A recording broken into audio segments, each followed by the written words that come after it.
Hello, everybody. Welcome to the Buckeye Weekly Podcast. I am Tony Gerdeman, here as always with Tom Orr. Tom, how's it going? Tony, it's great. We're through National Signing Day now, and now we can kind of turn our focus to the start of winter workouts and spring ball and all that kind of stuff, which means spring is almost here. I looked at the weather next week, and I believe there's like a -2 low temperature in there, Mm.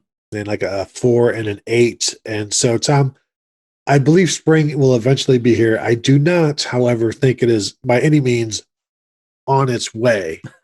I mean, it is on its way. It's not here yet. It's almost here ish. It is on its way, right? Unless you're denying that there will be a spring this year. It is on its way. It's not right down the street. It's like, it's still texting you updates from somewhere down the interstate, wondering, hey, I don't know, 45 minutes, 2 months, something like that. Yes, as I drive down the street like a mogul skier over bumps and hills of ice, I can tell you it is not down the street by any means, but it will eventually get here in its own due time. So, Tom, today is signing day. Did Ohio State sign anybody? Yesterday was signing day, and no, Ohio State did not sign anybody. No, they did not. Spot on, as always. Yes, Rajon Davis, who is the one of the kind of lingering targets for 2021. We started kind of getting word not long after we stopped recording our last podcast that no, in fact, that he was going to end up at USC. So that was kind of one of the last lingering targets. There is one more though. Yes, signing day is done. No, not everyone is signed. Defensive lineman JT Tuimoloau, number 1 overall player in the country, according to some sources. Defensive lineman from the state of Washington. He is still waiting to take some visits. And the nice thing about being the number 1 overall player in the class is, hey, teams will leave a spot open for you if you are still considering them. So Ohio State and probably several other programs are kind of leaving a spot open for him, hoping that he will get to take a visit when the NCAA potentially opens that up in mid-April, and then we'll decide to sign with them. Do you think Michigan is holding a spot open for him? I think that Michigan probably is not holding a spot open for him. That is my sneaking suspicion. Neither Michigan, nor Eastern Michigan, nor Western Michigan, nor even Central Michigan are holding a spot open for JT Tuimoloau. That is my guess. Not good enough for them? I mean, I hear that Brady Hoke has cooled on him, as the old internet meme went. Yes. Yeah, they've cooled on him because yes, he no longer is interested in Michigan. Well, if that's going to be your attitude, sir, I am cool on you now. If you're not going to be interested in my school. So that was a signing day. Yes, yesterday, Tom. And no, we're not taping this on a Wednesday for people out there who think I messed up by saying today. Tom is the guy who is good at keeping his days straight because he always tapes his morning show like 3 days in advance. Whereas we usually do. See, our problem is we usually do Buckeye Weekly like the same day. Mm-hmm. There is no advance with the show. But today, sadly, we decided, you know what? There's a bunch to talk about. Let's get it out there. And Tom, I know you don't like it when I break down the fourth wall, but I respect the listeners. Long-standing podcast tradition of us never sharing anything about, never holding like editorial meetings on the air. No, that's not what this podcast is about. No, sir. Yeah, and we did that with the last show about how we'll answer listener questions on the Thursday show. That's probably not going to happen. Because of, but we also did say that may not happen because on Wednesday we did get to talk to Ryan Day, who discussed some of the members of the class, but also talked about the process of naming Parker Fleming the special teams coordinator, bumping Matt Barnes to just a secondaries coach from safeties coach, special teams coordinator, and then giving Kerry Coombs complete control of defense as the defense coordinator, which he has been, but he's no longer also like the secondary coach or cornerbacks coach. But he will still grab guys from time to time and let's go work on this, let's go work on that. Because I don't think Kerry Coombs can exist as just a Greg Schiano. I think he has to continue to be some Kerry Coombs in terms of practicing. Kerry Coombs is one of the most people that I have ever seen in my entire life. He lives to be around other people and be energetic and enthusiastic around other people. So yes, my sneaking suspicion is that Kerry Coombs will probably find a way to continue to be around other people and not just spend the next 9 months locked in the film room. That's probably, I think, a pretty safe guess. He's going to this is a very big vote of confidence in Kerry Coombs that this is he's getting it is like he is getting the keys turned over to him. There is no new co-defensive coordinator. Greg Mattison was a co-defensive coordinator. They are giving the keys to Kerry Coombs and saying, run the show. We believe in you. So Kerry Coombs is gonna have to spend some time in the film room, but I suspect he will probably also spend a decent amount of time, maybe working with the corners or something like that, helping Barnes out, or with all the other levels of the defense, just to get to know guys better, get to know personnel better, and strengths and weaknesses and all of that. I've seen Buckeye fans upset that you're giving control to the guy who is also responsible for I'm prepared to roll your eyes, Tom, or also to get ready to counter the argument, the number 122 pass defense in the nation. And Tom, that is based on passing yards allowed. And we know that is a terrible stat for many, many reasons, because your opponent is going to have to throw the ball a lot when you are beating them by 30 points on the average, which is what Ohio State does. Now, does that mean they should give up 400 yards passing to Clemson and 700 or whatever to Alabama? No. And maybe not 500 to Indiana. But in general, passing yards allowed as a defense, don't worry yourself with that too much. But again, it was still too many this past season. That was, how many yards per game was that this year? It was 304 yards passing per game allowed. That's a lot. That's too many. But again, I will continue to excuse everything on this defense this year, including the hire. And I don't have to excuse the hire. I can rationalize it away by saying this was a pandemic. Ohio State's season started, stopped. Games were canceled. Games were played. Games were canceled. Games were played. Padded practices were a rarity. There's almost no reason Ohio State made it as far as they did, other than the fact that they willed it to happen. But you can only will things for so long before you are stuck playing 4 linebackers against an Alabama pass defense. And that's where that's what happened at the end. That's how the toll was taken. And, it's like Ohio State gets to the toll. They're like, we got to go back for a bunch more dimes. And they didn't. Not only did they not have nickels, they did not have dimes in this defense, and it finally caught up with them. Yes, do you remember the toll booth scene from The Godfather? That's kind of what the first half of the Alabama game looked like for the Ohio State defense. Yeah, that was it was not great, not what you're looking for. I think that, and this is I know, like, as podcasters, we're all supposed to have like extremely strong takes and be pounding the table for stuff, and it's like, sure. I mean, I feel like I don't have enough information to make a truly informed decision on whether this is a great decision or a bad decision. So let's wait and see. And I feel like we'll know a heck of a lot more by the middle of this season coming up. And we'll know, hey, this was a terrible decision. And, that he really should have brought someone in from the outside who knows how to run this defense. Or, hey, this is great. He knows what he's doing. And Parker Fleming is great as a recruiter. And the special teams has been good. And now that Kerry Coombs doesn't have a distracted, isn't doing a couple of different things, and he can just focus on running the defense, like, hey, that's much better. And the personnel is much better, and they are in a much better shape than they were last year. And, I could see either one of those being the case. Like, I'm not so sold on the fact that I know exactly what's going to happen that I have a real strong opinion right now. It is not what I was expecting them to do at the position. That's at least initially, when we sort of first heard that Greg Mattison was going to be retiring back in December or whenever it was, this is not what I expected them to do. Now that, we started hearing that this was possibly what they were going to be doing more recently, but yeah, this is, I was expecting them to like go out and find someone who had run this defense before and bring them in and because it still sounds like this is what they're planning on running. They are planning on running that one high look that Ryan Day really likes. And, they have a different personnel this year now. I mean, I think the hope is that they have kind of rebuilt the depth in the back end of that defense, which is so crucial for this defense to work.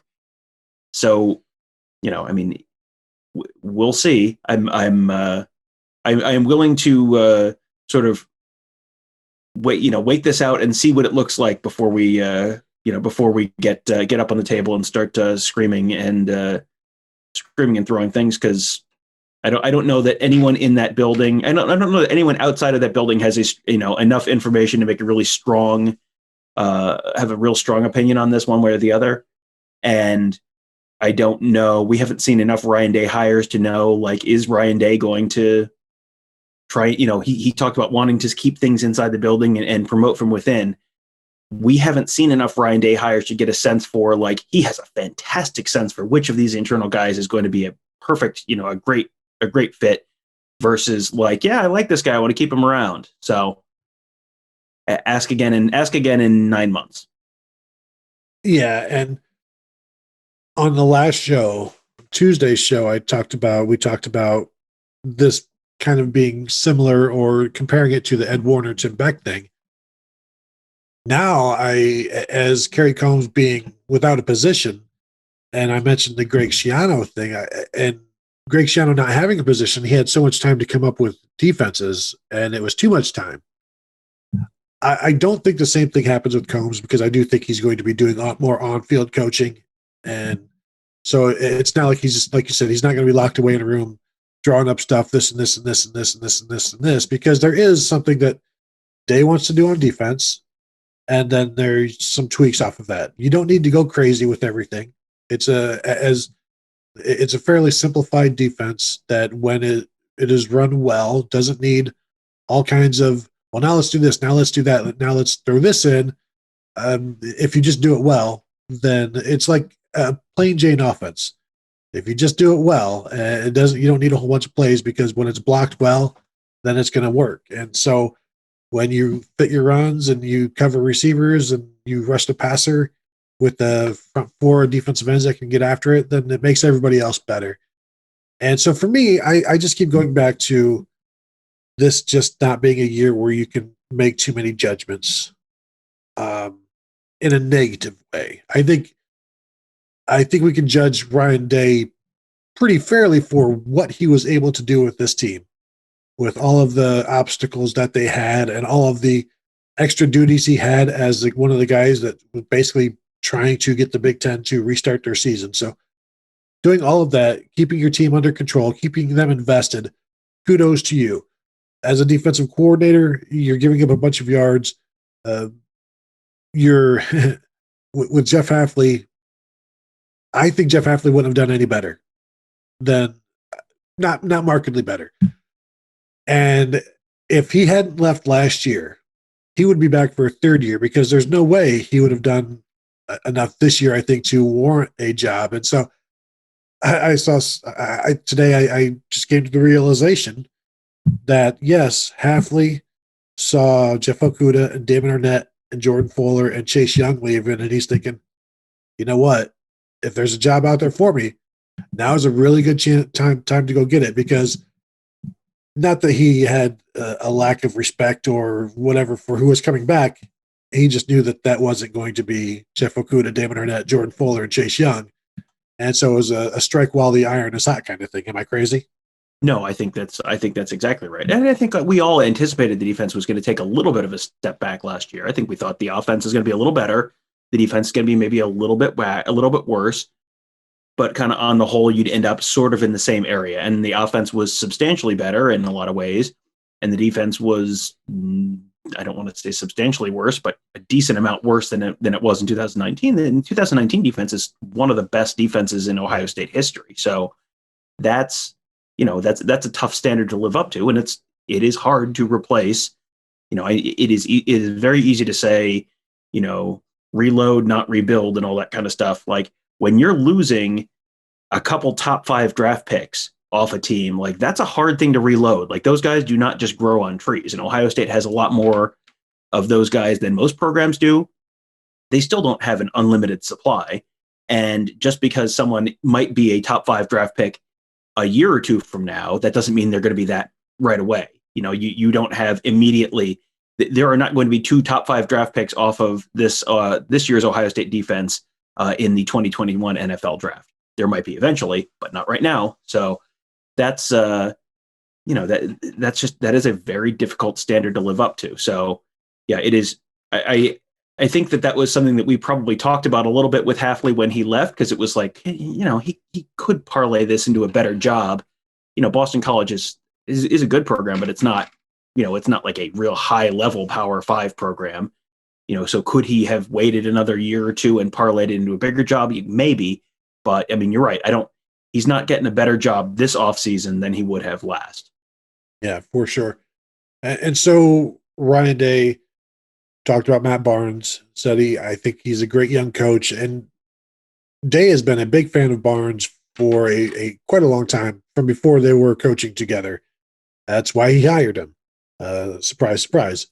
But I'm interested to see what he does this year, because you got some people who are upset with the way maybe the corners were taught between Hafley and Coombs. Maybe they go back to more of what Barnes knew before Coombs. But again, Coombs as the defensive coordinator, he's the one that tells him what to coach. But then it's Ryan Day as the head coach who tells the defensive coordinator what he wants, and then the defensive coordinator passes that down. So it will be interesting just to see the trickle down of that, and how those guys proceed. But it was a move that, just both moves, Parker Fleming and Matt Barnes in general, I think certainly underwhelming in terms of the reaction, the lack of talking with on the Ask the Insiders board, the splash hire. And the one thing I said was, oh, well, splashes don't last, and the ripples eventually go away, and then it comes down to coaching. And for all of the people who point at Alabama and say, well, why didn't you go hire an NFL coach like Alabama does? Like, those same people are complaining about Kerry Coombs, who was an NFL coach that Ryan Day went and hired. So, like, the NFL isn't the end all be all. And the coaches that Nick Saban keeps bringing in are guys who have been fired at their job for not being good enough. And so, as I said on the show or the show before that, there's a lot of chicken and egg thing with Nick Saban's coaches. And I think the chicken or the egg, whichever is first, is the talent that they bring in. And then that is the first one. And then the coaches become good from that.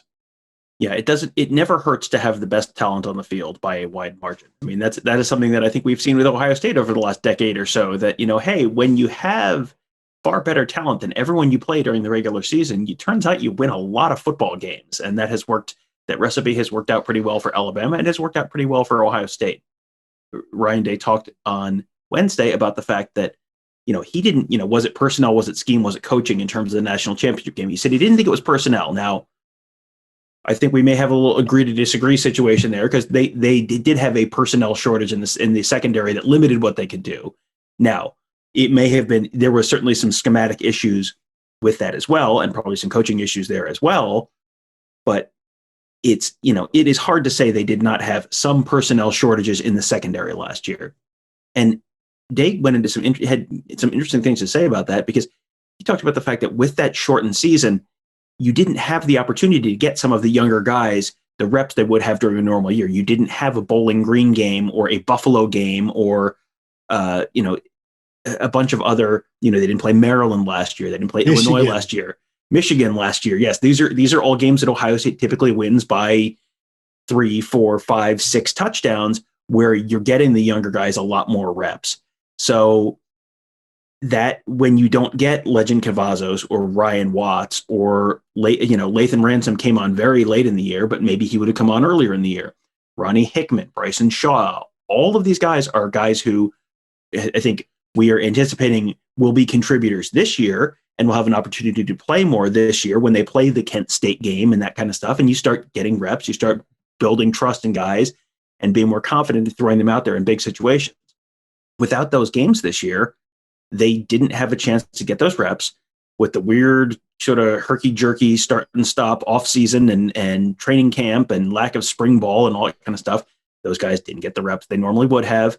All of that adds up to they're real shorthanded in that defensive backfield. And, that ended up hurting them in the national championship game quite a bit. Yeah, and it was interesting because he did say he didn't think it was a personnel issue.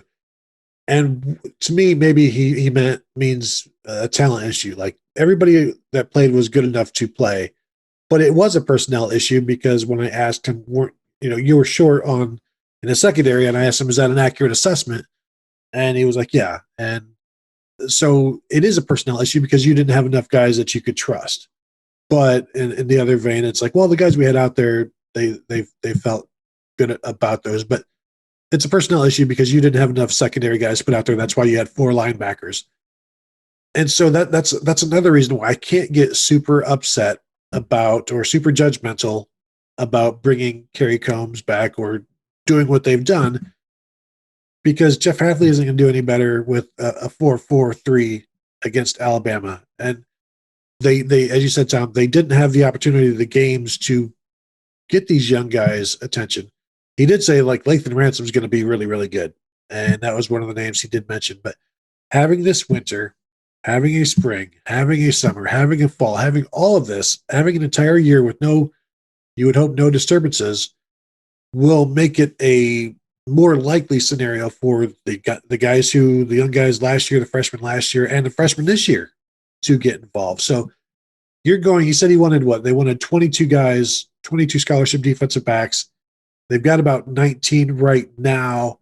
I'll have to check those numbers. So I wanted to ask him, hey, is Court Williams one of those? But I got cut off by Mike Basford because I was one of the last questioners. And the thing is, if you're like in the top 10, like the first 10, you can ask a second question. But if you're not, you get stuck to one question. So I didn't get my hand up raised early enough. That's probably my fault. Mm. But so I didn't like, is Court Williams one of those? Is he a linebacker now? Just stuff like that is about now when we start asking stuff like that. And that would just be a nice little thing to know.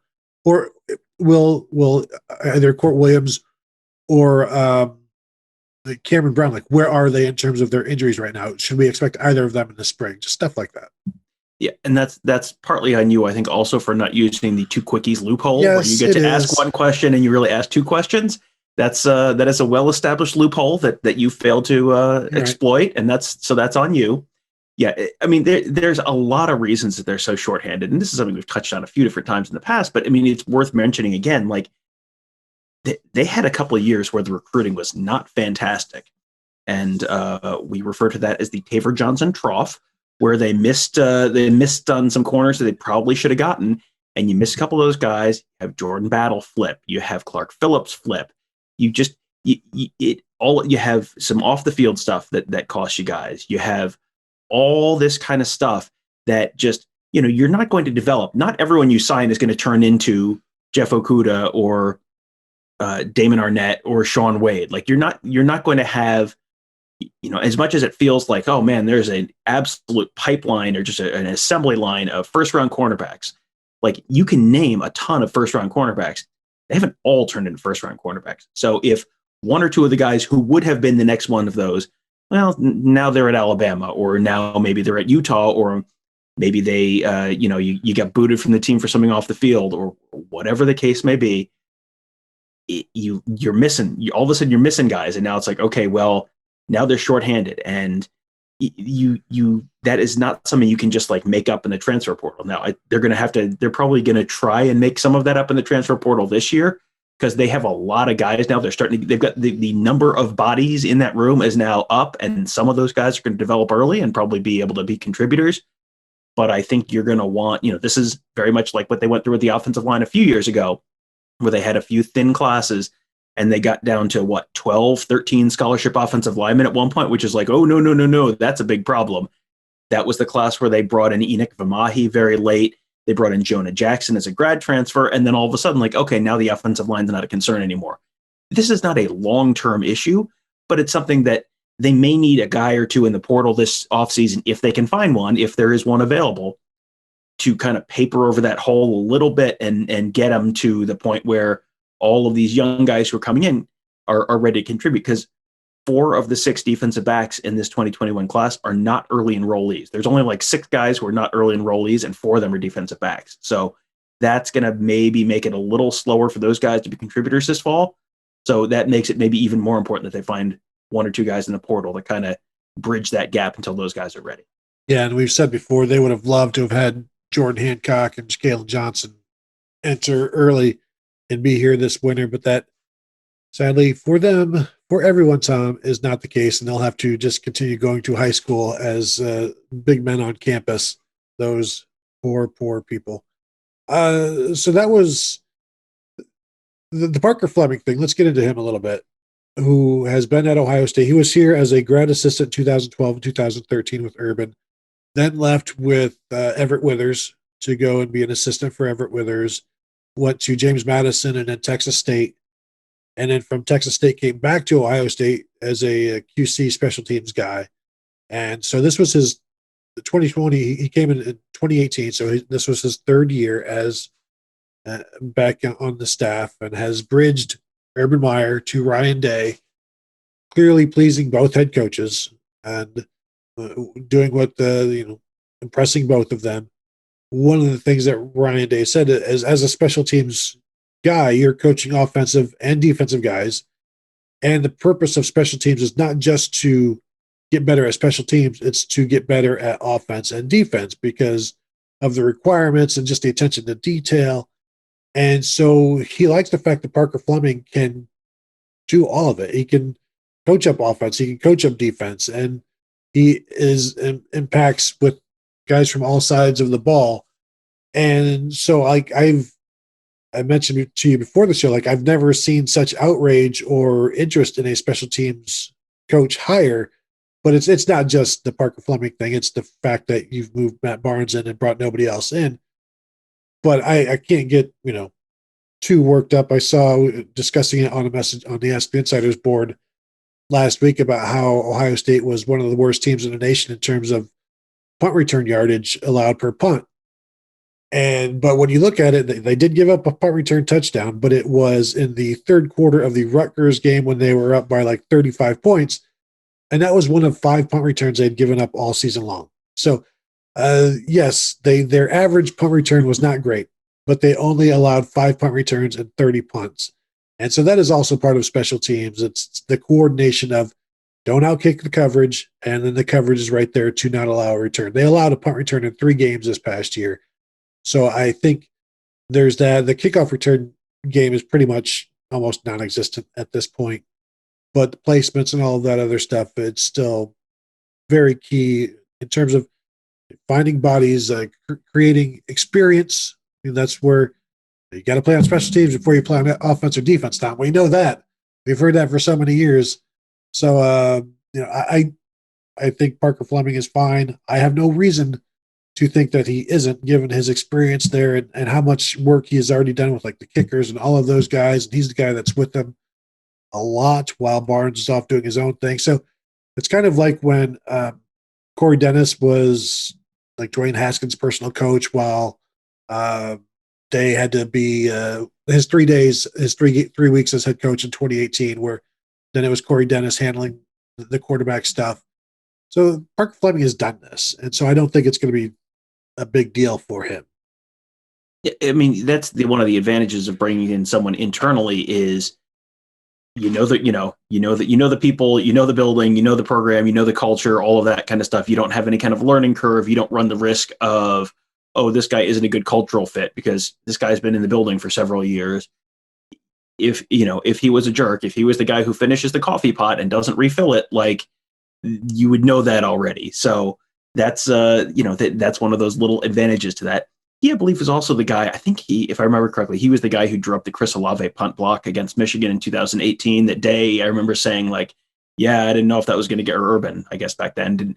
I didn't know if I was really going to get there, but it did. And Ohio State beat Michigan in 2018. They kept talking about how smart he is. That's something you hear from a lot of people, how intelligent this guy is. Young, energetic. I mean, I think you've seen lots of programs try to go in that young, energetic mode for recruiting purposes. I mean, you look at Ohio State staff now. All of a sudden, you got Parker Fleming, who's a relatively young guy. You've got Corey Dennis, who's a relatively young guy. You've got Al Washington, who's still relatively young. I mean, you've got a lot of these guys who are young, probably a little bit more relatable to some of the guys who are high school kids and being recruited.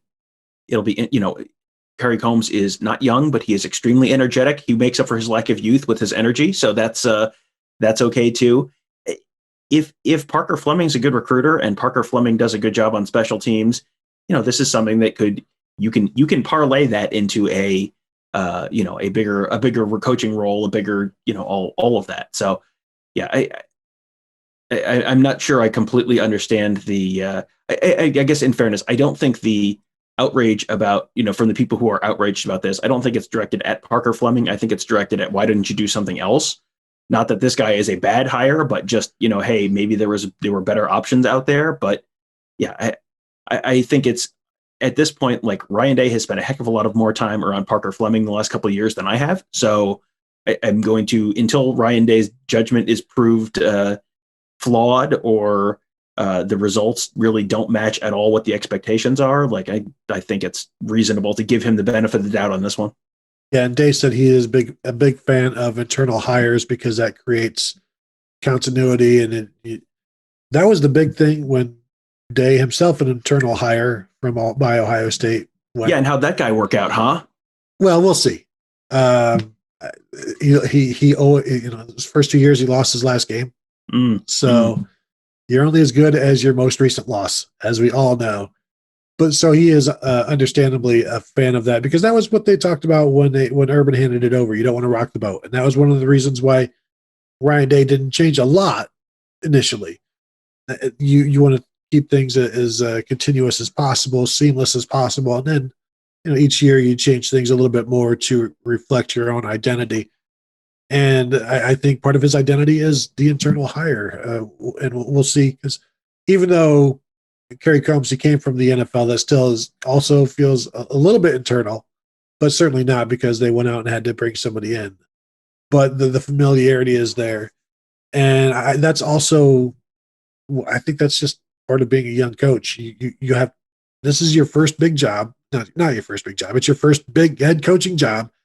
You want to surround yourself with people you can trust. Jeff Hafley he'd known for years, and Greg Madison that he had worked with before, and so you have to just piece your staff together with the right parts. And it's no different now in year 3 as he's looking to keep things going. And yeah, he said, you can bring in somebody that you don't know about, and then the players have to get used to him. Everybody has to get used to him. And sometimes that's fine. But Ohio State was in a national championship game last year. So and I say last year because, Tom, we have moved on, as we have explained to the listeners. This doesn't feel like something that needs to be broken down to me in terms of nothing in this program needs to be broken down and rebuilt. You just need to have available bodies, one, talented bodies, that's two, and they'll have that, and also just a season that exists, a season that continues to happen week by week, day by day, and each day, tomorrow we know what we'll be doing. Because that was not what they had this past year, and yet they still made it to where they were. It wasn't perfect. We saw that on defense, but I think all of the parts are there. There's no reason for panic, anger, anguish. But as I told somebody on the Ask the Insiders board, this is my thought. This is my belief that you can't judge too much based on what happened. But also, if things aren't going well for the Ohio State defense by week 3 or 4, this isn't a hill I'm going to die on. I can say don't put too much judgment on 2020's defense, and then also, feel free to judge the 2021 defense. I mean, things can be bad and not have anything to do with my thought that also try not to be too harsh about a pandemic, what's going on there. So I won't die on the hill that this was the right move. But for now, I don't think it's the wrong. I think we'll know a lot more halfway through the season, maybe give or take. You'll get the first week or two, and you'll have kind of what the initial impressions are, and you'll see maybe against Oregon how things look, and then you sort of see how things adjust throughout the year and how guys are developing. Are the young guys developing? All that kind of stuff. I think I said on the last show, like I think I kind of grade this as an incomplete. Like I'm willing to say that I don't think we have all the information we need to make a final decision on whether this is a good hire or a bad hire or something in between. it's just, we'll see. It's something that I think Ryan Day deserves a benefit of the doubt to a certain degree, because he has not always, I think it's very easy to say, well, you're just trying to keep the guys in the building happy, and you're just trying to, maintain that, not, guys you're familiar with, friendly with, you can kind of keep them happy. It's a little too buddy. It's a little too, not nepotism, but I mean, a little too in the club kind of thing. And we have seen out of Ryan Day, he's not afraid to pull the trigger if someone needs to go. He did not keep all of Urban Meyer's staff around. I mean, Taver Johnson gone, Greg Schiano gone, Alex Grinch left. You had, there's a bunch of guys who left after, when Day first took over, that he was, he talked about how he leaned on Greg Schiano when he was interim coach to, for Schiano's expertise and all of that. And Greg Schiano was politely invited to go spend more time with his family after that season. So, Ryan Day is not necessarily completely beholden to guys who he's friendly with. He's shown he's willing to make those tough decisions. Mike Yurcich, after that first year, I don't think Ryan Day was particularly devastated to see Mike Yurcich leave. Let's just leave it at that. He has shown the willingness to kind of pull the ripcord on things, even when it's someone he hired. If it's not working out, it's not working out, and that's fine. So then someone goes somewhere else, and now that someone is on his fourth college in 4 years. So that's I think Ryan Day has earned the benefit of the doubt on this kind of stuff for now, and we'll see if things are not going well next year. I'm sure Ryan Day is not going to dig his heels in and say, no, I'm not changing anything. This is exactly what I'm going to do. Like, if things are not going the way that people want them to go, or not up to the standard that they expect, then I think you'll see more changes. And if it does, then great. I think it will be. Remember when Urban Meyer, when he was here, he would change things up every now and again, like even construction wise. Like, now we meet in these rooms, and this building is being this room is now painted this color, and now there's more. This room is now something else, and he would change things up to. It was part of his. He reads a bunch of leadership books, and that was one of the things that one of the leadership guys said. Just change things, and it creates this renewed want to improve or be better. And so, is that one of the things that Ryan Day will borrow or will not? Because I'm sure there's proof that changing rooms up helps, but also familiarity helps as well. And I think it just depends on your individual belief system in terms of your theoretic theories and leadership. And Meyer was very into it. I don't know how much Day is. I've never heard Ryan Day mention Tim Kite. Mm-hmm. And whereas that was always a thing that Urban Meyer, the E plus R plus O, or E plus R equals O. Yeah. And you don't really hear a lot of those key words from Ryan Day. It's more of almost like a emotional relationship with his players rather than one of motivational relationship. Is that how you've seen it? Yeah. I mean, he's not in he's very clearly motivates a little bit differently than Meyer did. Just, like you said, E plus R equals O was event plus response equals outcome. And a lot of the catchphrases around the program, be a 5. Like, I haven't heard anything about being a 5 in a while. There's a bunch of stuff that's been a little different. And he's, he last year, his phrase was tough love, and they have to be tough, but they've got to love each other. And it's Meyer thrived on making people uncomfortable, like getting people out of their comfort zone. And then once you're out of your comfort zone, that keeps you from falling into a rut. Day's a little different.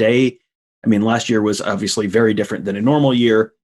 They were trying to make things as normal as possible last year during an otherwise extremely not normal year. So there's some external factors there that probably played into that a little bit. But yeah, it is definitely culturally, there is the culture of expect greatness and expect excellence and, hard work and discipline and 4 to 6 A to B and all that kind of stuff like that. That hasn't really changed, but I feel like the overall atmosphere inside that building is different under Day than it was under Meyer.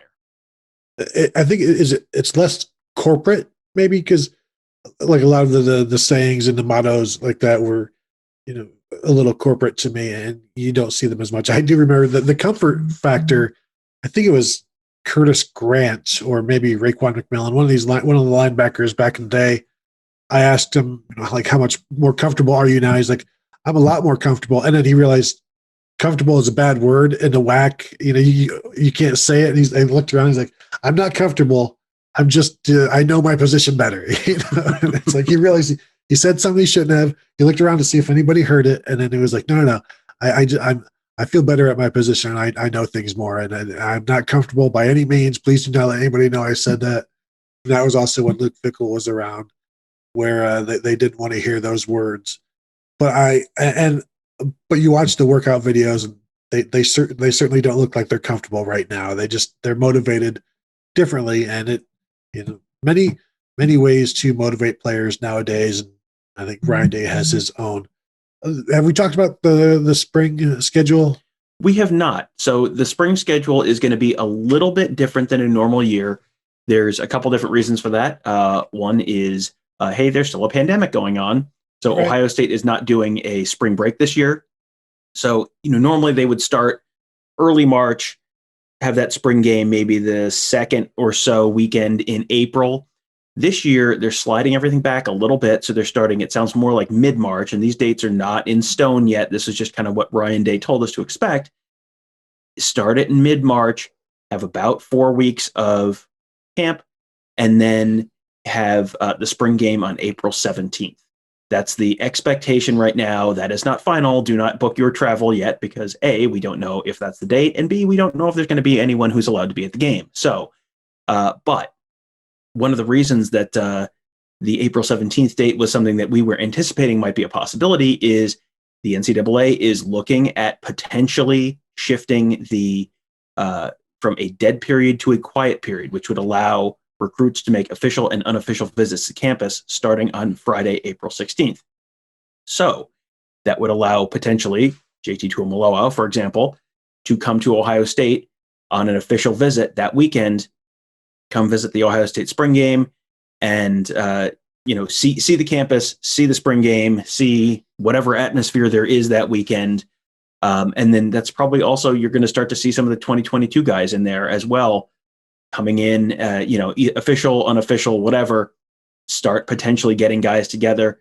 There are a couple assumptions in here. The NCAA has not actually made that change official yet. That's just something that they are supposedly considering. And also, the date is not final for Ohio State either. That could get shifted as well. But that's at least what it looks like right now could be the ballpark schedule for spring ball. If we don't know the date of the spring game, then why did you sell me 2 spring game tickets for $150? You cannot get those at McDonald's for $5 this year. So I don't know where you're going to get your spring game tickets, sir. Do you remember like 15 years ago or whenever it was, they started charging like $20 for spring game tickets? It used to be, it went from like a can drive. Yeah. Mm-hmm. Turns out amateurism is, you can make a lot of money in amateurism. Who knew? Way back in the day, my buddy's dad won tickets to the spring game because they every radio station would get like an allotment, and we're like, oh my gosh, you won tickets, you won spring game tickets, and this is, we're from the country, it's the biggest thing in the world. Like, I can't believe you got in. And so then we went, and it was like the most amazing thing. Like, can you believe we're here? Nobody gets to come to these games. Was that a Greg Fry year? Or it was Carlos Snow, Greg Fry. Yeah. So I got to see a little Carlos Snow. That was big. Good. Yeah. That's big. Yeah. And what was attendance like for spring games back then? Because I'm guessing it was not, I remember maybe the 1997 spring game after the Rose Bowl. I feel like there was maybe 50 or 60,000 people there. And that was like a mind blowing number back then. Yeah. I don't know, maybe 30, 40. I don't really recall. I just remember like we sat in like AA, like as close as we could get to the field, and you can't really see the game from that point. You can only see so much of it, but we were just happy to be there. And I don't know how long we actually stayed, because even if it's your first spring game, eventually it just turns into a spring game. And you're like, you know what? It's a long way back up to Hamler. So There's more people here than I've ever seen in my entire life. There's nearly 20,000 people. My goodness, I can't even believe it. Yeah, and I mean, there was no one worth anything on the quarterback depth chart behind Greg Fry at that point. So I'm sure you weren't missing anything. No one of those guys ever turned into anything of note. So you didn't really miss anything. Thank you, Tom. I appreciate that. Yeah, I don't. I'm. Was there Herb Street? I don't know. Was there? It was really slim pickings back then, Tom. I'm just going to be honest. It was Joe Pickens back then. You might have been there. You're right. Yeah. If you remember any passing touchdowns, that probably wasn't Kirk Herbstreit. So if that helps trigger your memory at all. Oh, come on, be nice. He's a father of a future Buckeye. Also, yes. Kirk Herbstreit, a former Buckeye himself. Oh, really? Big if true. So, Tom, anything else before we get out of here? Because I do actually have to get out of here. Well, no, it sounds like objection leading the witness there, but no, I think we're done. So, apparently, I have respect for the listeners. Would love to continue the show. Tony, on the other hand, that's my stick. Nuts to these people. That's what I just heard you say, and I think everyone else heard you say it as well. That's not exactly what I said at all. But I do. We do want to thank everybody for listening. It was a pretty busy week. We were like, we're probably going to need some listener questions. There's nothing going on, and then of course it was still signing day week, and we knew that the Parker Fleming and the Matt Barnes thing would eventually be announced. So we did the best we could. I think we made good with this week, Tom. A good week of shows. I can't promise the same thing next week. We have listener questions to get us through next week. That's what I meant. No, see, I'm just going full heel against the listeners, but no, that's not what I'm going to do at all. So thank you all for listening, Tom. Who do you have on Friday's morning scoop? Oh, you already know. I do know. Yes, I have. I'm having on a sports law attorney to talk about name, image, and likeness rights, and how that's going to go with, how that's going to tie in potentially with the NCAA video game that is coming out. We had, in case you missed it, we didn't talk about that on the Tuesday Buckeye Weekly because that happened like 5 minutes after we hit stop. It was just all of a sudden like from the time it took me to walk from my basement up the stairs, it was like, and this has happened. Like, what the heck? How does this always happen right after we hit stop? But if you want to hear Tony and I talk about that, along with Kirk Barton, who had a fun perspective because he was in the video games back in the day and was also someone who got a settlement as part of being part of those video games back in the day. That is the morning scoop show for Wednesday this week. That is worth checking out as well. Kirk got a $3,500 settlement from EA Sports. When I took my game back to GameStop, I got a $3.50 settlement from GameStop for any of my trade-ins. So that was, pretty much equal footing there. Glad you have it. We all were. So that was that. And I am kind of disappointed we haven't gotten actually me and you a chance to talk about NCAA football coming back on this show. Maybe next week. Maybe we push listener questions to next Thursday. No. That would be too much. I have a feeling we'll probably sneak it in at some point during the off season because we have another couple months of lots of stuff happening, and then May and June tend to be like, so what do you want to talk about? Plus it's going to be, it's like 2 years away before the game is actually being made. So we'll definitely many shows about that down the road. So I look forward to that. So thank you all for listening. Make sure to check out BuckeyeScoop.com. Tons of information there today, tomorrow, and always. So thanks for listening. We'll talk to you guys next week.